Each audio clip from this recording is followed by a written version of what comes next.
चलिए जी, आज जो एग्ज़ाम कॉर्पोरेट अकाउंटिंग का 4/9/2020 को हुआ, उसको सॉल्व करते हैं। First multiple choice question is choose the correct option. Preference share holders are creditors of the company, owners of the company, customers of the company, all of these. अब देखिए, जो preference share holders हैं, आपको पता है कि उसमें discuss कर रहे थे कि एक बड़ा मालिक होता है, एक छोटा मालिक होता है। मालिक तो मालिक होता है, बड़ा मालिक इक्विटी शेयर होल्डर होता है, प्रेफरेंस शेयर होल्डर छोटा मालिक होता है।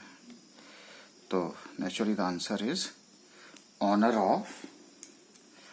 ऑफ द कंपनी, चाहे बड़ा है चाहे छोटा मालिक। उसके बाद share forfeited account is shown on the liability side of the balance sheet. देखिए, आजकल जो हमारा फॉर्मेट आया है वर्टिकल फॉर्मेट है, तो उसमें हम अपनी पेड अप कैपिटल में इसको ऐड करते हैं।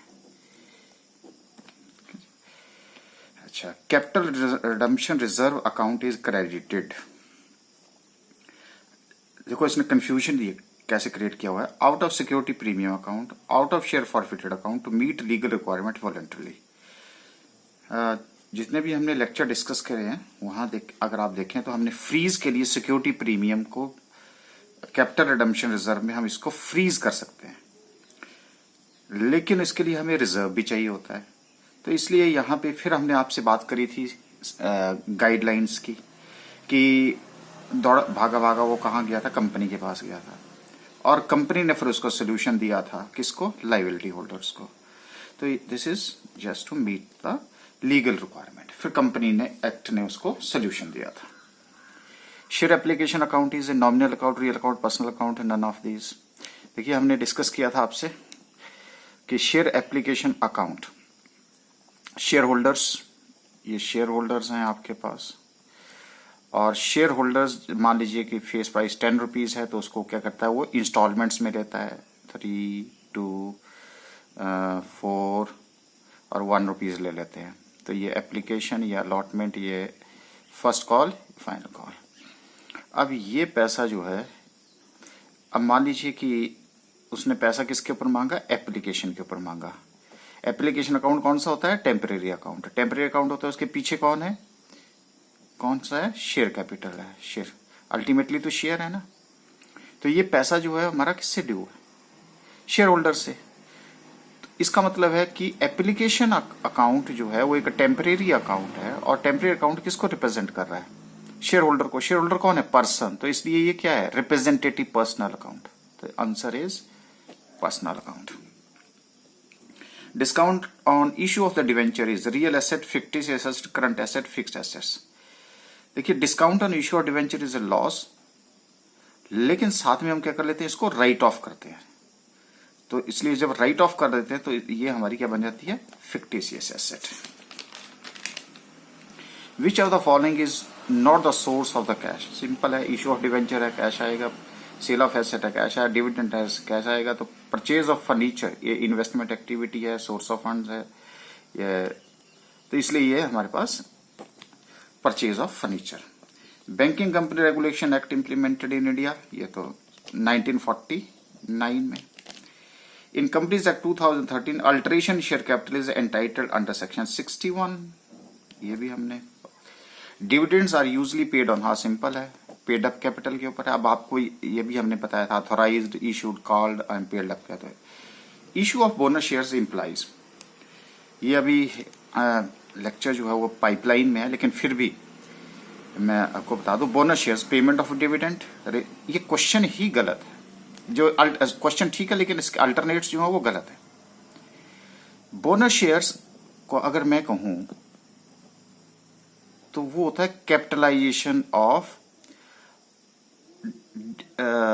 प्रॉफिट्स, ठीक है। और प्रॉफिट्स भी वो क्या होते हैं, 3 तरह के प्रॉफिट्स हमने डिस्कस करे थे। अब कैपिटलाइजेशन, पेमेंट ऑफ डिविडेंड नहीं है, रेजिंग ऑफ फिक्स्ड कैपिटल नहीं है, रिजर्व एंड सरप्लस, हाँ, रिजर्व एंड सरप्लस से हम कैपिटलाइजेशन करते हैं। वर्किंग कैपिटल बीइंग रेज्ड, नहीं। रेजिंग ऑफ फिक्स्ड कैपिटल, अब रेजिंग ऑफ फिक्स्ड कैपिटल ऐसे तो इश्यू ऑफ शेयर्स होता है। तो मुझे अब ये ऐसा लग रहा है कि ये जो चारों के चारों अल्टरनेट्स हैं, अब ये बिल्कुल कैपिटलाइजेशन ऑफ प्रॉफिट से मैच नहीं करते। हम अपनी कैपिटल को का बेस इंक्रीज करते हैं, जो शेयर होल्डर्स हैं उनको हम बोनस शेयर्स इशू करते हैं, और जितना हमारा रिजर्व एंड सरप्लस का पैसा है उसको हम शेयर कैपिटल में ट्रांसफर करते हैं। तो अब ये एग्जामिनर के ऊपर डिपेंड करता है कि वो अब इसका बिल्कुल नियर टू या इंप्लाइज निर्गमन कहलाता है। तो अब रेजिंग ऑफ फिक्स्ड कैपिटल अगर मैं बोलूं तो ये कुछ अजीब सा लगता है। ये एक्चुअली कैपिटलाइजेशन ऑफ प्रॉफिट करके कैपिटल इक्विटी शेयर कैपिटल को रेज करता है। तो बस यही पे, तो इसलिए मैं ये एग्जामिनर के ऊपर छोड़ देता हूं, क्योंकि इसके अल्टरनेट जो है वो ठीक नहीं है लॉजिक के साथ। ए कंपनी इनवाइटेड टू, अब उसके बाद ये थे आपके मल्टीपल चॉइस क्वेश्चंस। अब आते हैं यहाँ पे, ये शेयर का क्वेश्चन आपको दे रखा है, तो उसमें लिखा है इसने कि company invited to public subscribe for 1 lakh equity share 10 on allotment, और ये 20,000। सिंपल सा क्वेश्चन है। चलो मैं इस क्वेश्चन को भी आपको सॉल्व कर देता हूं। देखिए यहाँ पे सॉल्व इन द सेंस कि बड़े इसकी समरी जैसे बना के दे देता हूं। समरी, हाँ, देखिए अप्लाइड कितने शेयर्स, अप्लाइड कितने थे जी, 1,30,000। ओके, अलॉटेड हो जाएंगे आपके 1 लाख। ओके, और बाकी आपके पास क्या आ जाएगी, रिजेक्शन आ जाएगी। तो पहले वो क्या बोल रहा है, application were received shares for 20,000 were rejected. तो पहला केस क्या आ गया आपका, फुली रिजेक्टेड का आ गया, फुली रिजेक्टेड। कितने, 20,000। तो अलॉटमेंट नील हो गई, रिजेक्टेड कितने हो गए, 20,000। अब मेरे पास कितने बच गए, 1,10,000। ठीक है जी, अलॉट मुझे कितने करने हैं, 1 लाख रुपीज। अब वो क्या कह रहा है कि was proportional to the remaining applicants. Okay, तो अब हमारे पास क्या हुआ यहां पे, अब 1,10,000 बच गए थे, उसको कितने दिए गए, 1 लाख रुपीज अलॉट कर दिए गए। इसका मतलब 10,000 की क्या हो गई, रिजेक्शन। सो टोटल रिजेक्शन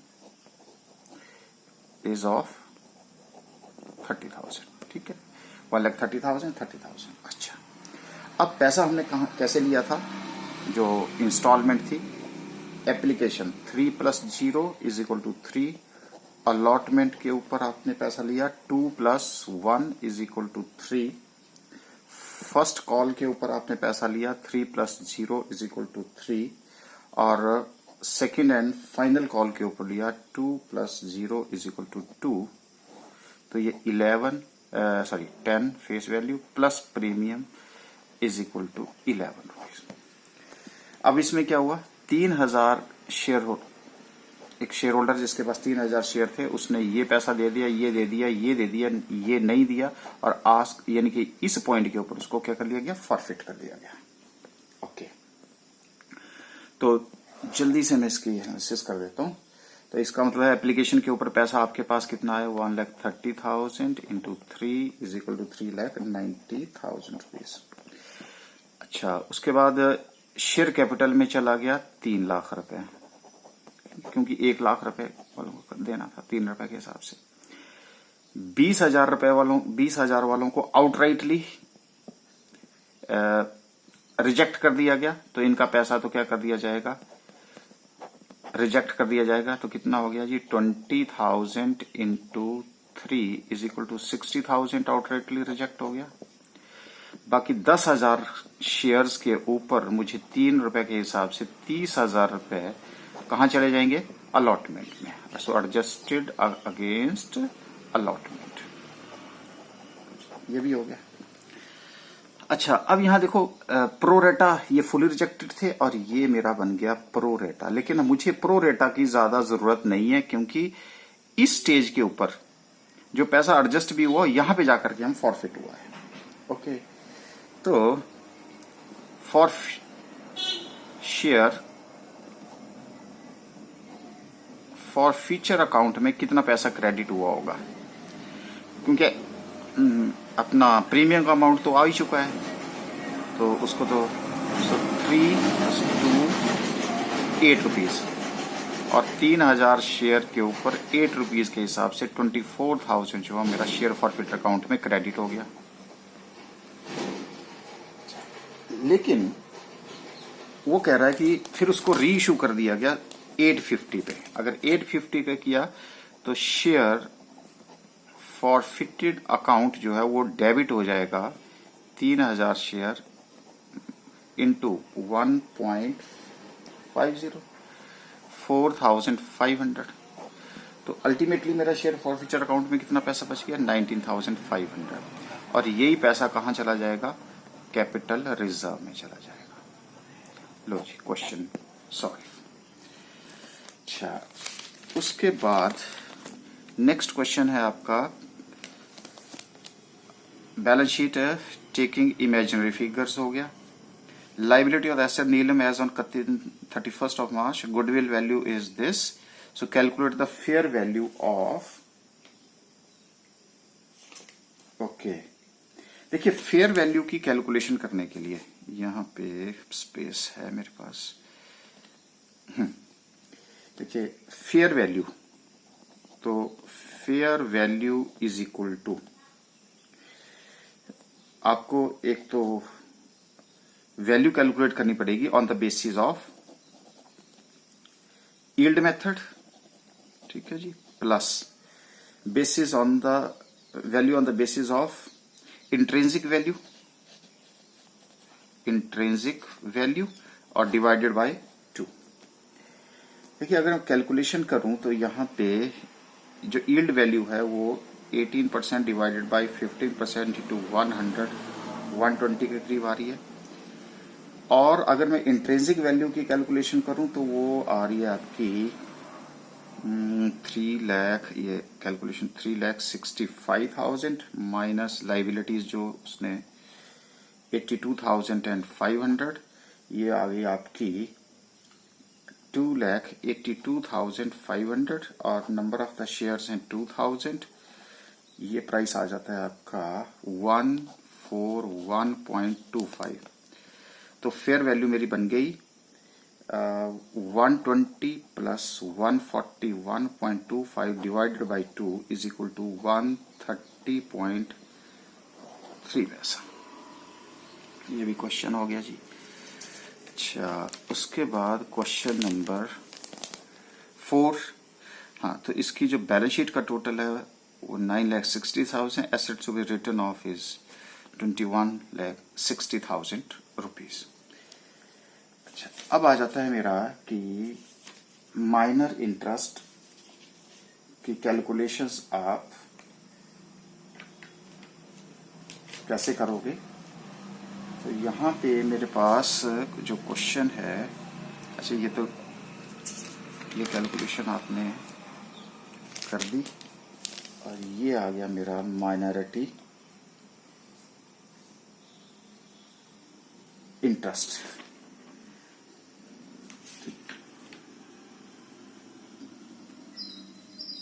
अच्छा, उसके बाद ये जो क्वेश्चन है एक और देख लेता हूँ, इसको मैं B limited after charging depreciation. हाँ चलिए, fund flow statement question number profit of after charging question number 6 कर देते हैं। सो क्वेश्चन नंबर 6 करता हूँ। तो देखिए यहाँ पे लिखा है इसने profits after tax is equal to 1 lakh, add transfer to general reserve 30,000. So profit before tax is equal to 1,30,000.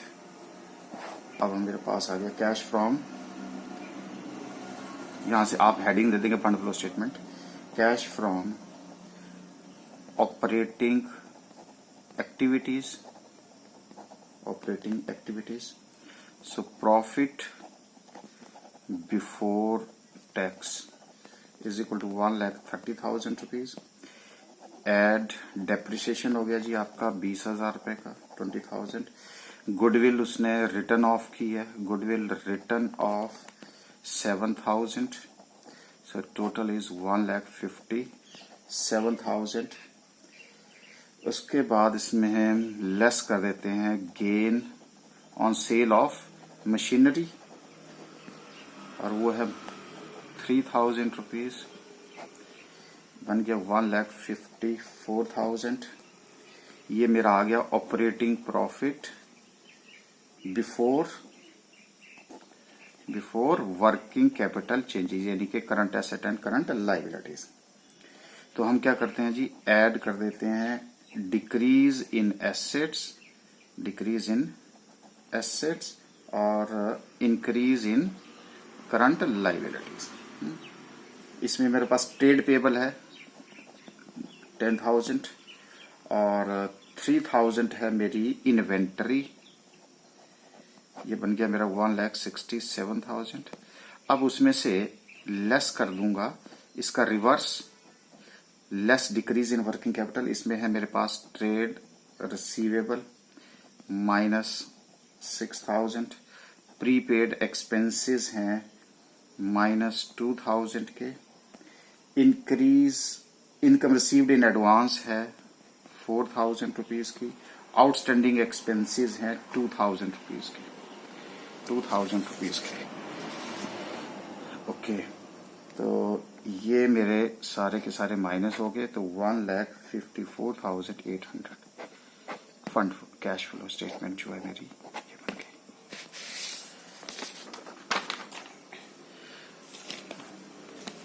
कि यहाँ पे जो कैलकुलेशन है मुझे लगता है कि बहुत है.